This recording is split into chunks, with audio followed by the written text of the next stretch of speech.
A single fire in Delhi's Malviya Nagar killed several people. But was this merely an accident, or was it a symptom of something much deeper?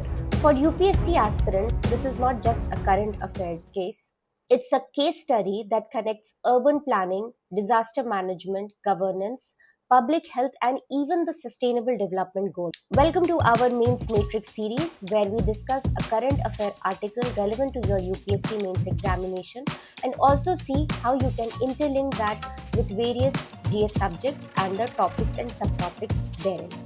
At first glance, it looks like a tragic building fire, but if we zoom out, we see a chain of systematic failures: illegal construction, overcrowded commercial spaces, narrow access roads, weak enforcement of fire safety norms, and delayed emergency response. The fire was merely a trigger.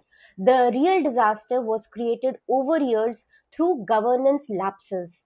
This is exactly how UPSC expects you to analyze disasters, not as isolated events, but as glitches and lapses in governance mechanism. The incident can be understood through three interconnected dimensions. First, we have the urban planning lapses, unplanned growth, and unsafe land use.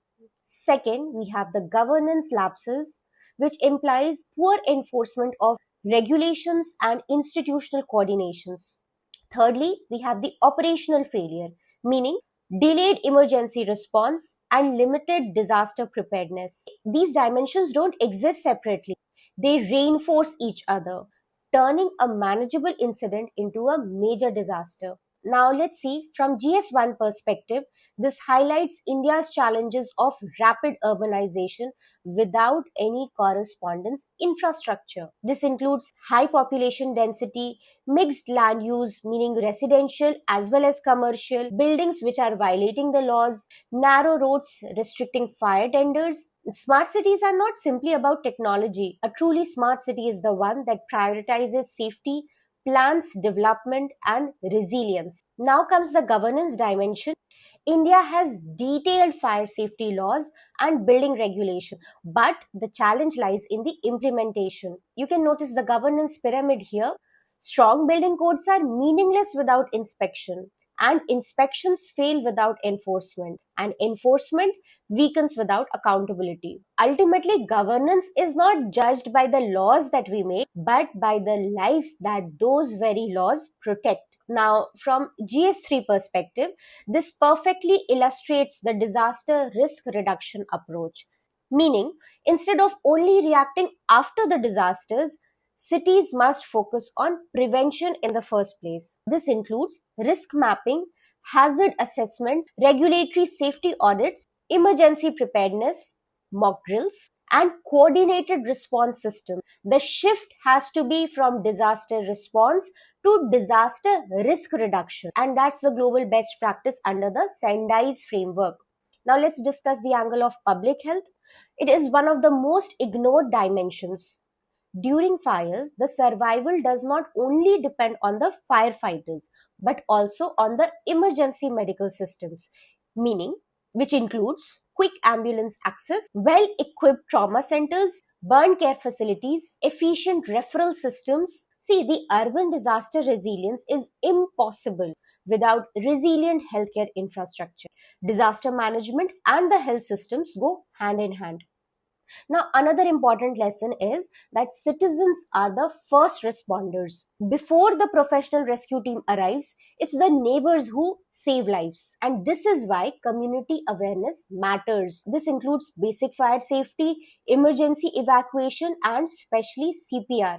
Even a few minutes of correct bystander action can dramatically improve the survival during emergencies. And here the practices of good Samaritans also come into picture.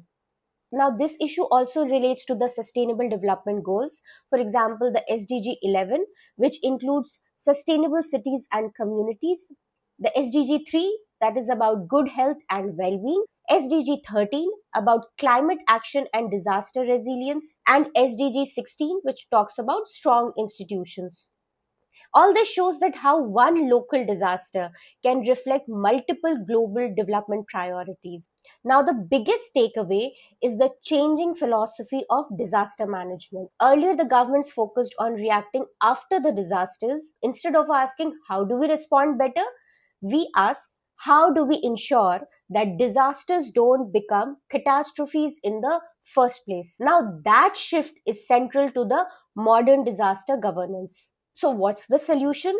Not a single new law, but integration. Integration of urban planning, governance, fire safety, healthcare, technology, community participation, and disaster preparedness must all work together. Disaster resilience is not the responsibility of one single department, it is the outcome of coordinated governance. So remember this for your UPSC preparation, that the Malviya Nagar fire was never just about the flames.